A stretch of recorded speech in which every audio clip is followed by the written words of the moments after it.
Hello and welcome to Your Horse Live 2012. I'm here with Richard Maxwell, aka Max, who's been doing demos for our lovely visitors today on helping a tricky loader get over his issues. So Richard, first of all, it was quite a challenging horse in the end. You were a little bit worried he wasn't going to perform to his best or worst, as it were, show you his issues. Overall, how did you feel it went with Sky? It was interesting that she thought he wasn't going to show as much as he did, because in those situations people have only gone to the first level of resistance, which is that first passive level, and what they do is they try to wait the horse out, so they'll kind of wait and wait and wait, where this is about you need to make a decision.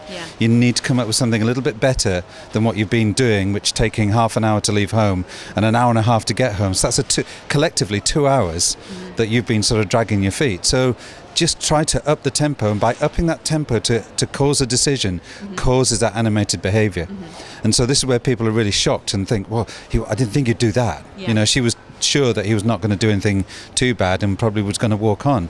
But because we don't want to coax him on or cajole him on or trick him or, you know, go around it, not by being underhand but not being direct. So we've been direct with him and he came back with a direct answer. And so it's all the time when the horse is having those moments, it's about being gracious. It's not a punishable offence for them to have their opinion. And so he had quite an opinion, and we just quietly worked through to the other side of it. And at the end of it, he's going to realise throwing his teddies out the pram that much really isn't going to change very much. Because we saw some quite dramatic reactions from Sky, didn't we, with the exaggerated pawing, and then certainly when he got upset and started, you know, standing up. That's the point I would assume that a lot of people at home kind of think, right, we have to stop.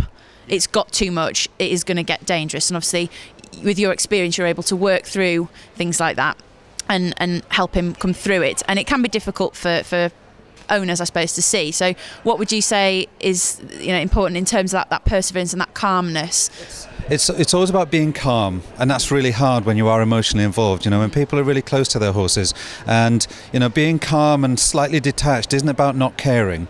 You know, people think if I detach myself emotionally from this for a little while, my horse might think I don't care, and it's quite the opposite, because you're teaching them when it does get a little bit rough and a bit woolly. No, there's no punishable offences here. So a lot of people do worry about that, but it's like I said in the demonstration, it's like Super Nanny. When you put the kid on the naughty step, they don't sit there and go, oh right, I see how this is going, I'm just going to have to behave. They go, I don't think so, I'm going to have to up the ante to make sure that I don't have to sit on this step. So that's why the ante is, that they raise the ante, because they're saying, I really don't want to go in here. And it amazes me that most aren't bothered by being in there, it's the thought of going in. And so that's the hurdle to break, and to break down that little line that they've drawn in the mind. I'll put my front feet on the ramp, that's as far as I'm going. I'll be probably here for a little while. I won't be under any pressure, physically, emotionally or otherwise, and I might make the decision to go on when I feel like it. But that can be varied from half an hour to she's had to ride him home from a competition. So for more sort of general advice for people with tricky loaders, what would be the one thing, if you could say to people who've got a tricky loader at home, what would be the one piece of advice, a starting point for them to start to work through it, you know, themselves, if it's a suitable issue for them to work through themselves at home? And the first thing for me is just getting that control.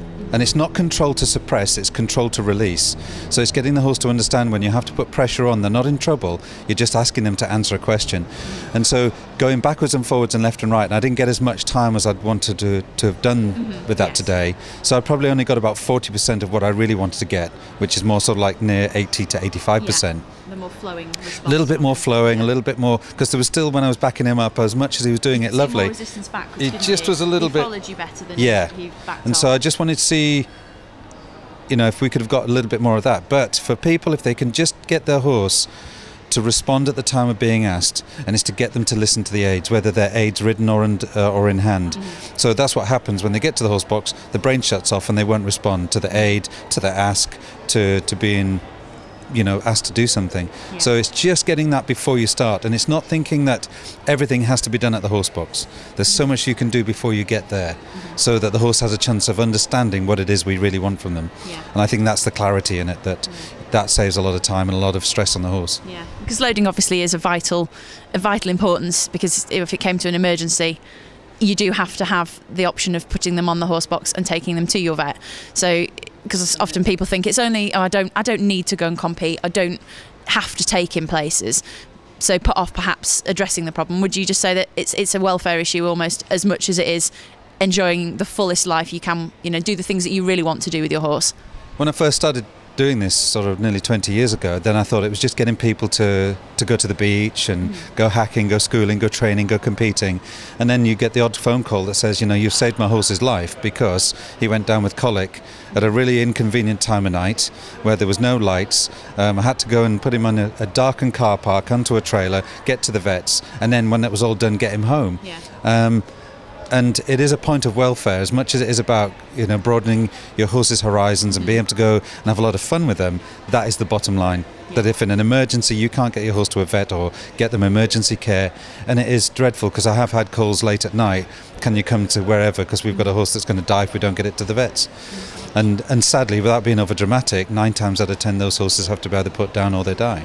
And so it is really important. Other than we need to get out and about and have fun. It is a point of welfare like anything, like shoeing, any kind of welfare that we need to put in place for our horses. Okay, brilliant. Thank you ever so much, Max. I'm sure everyone very much enjoyed your demo. Thanks.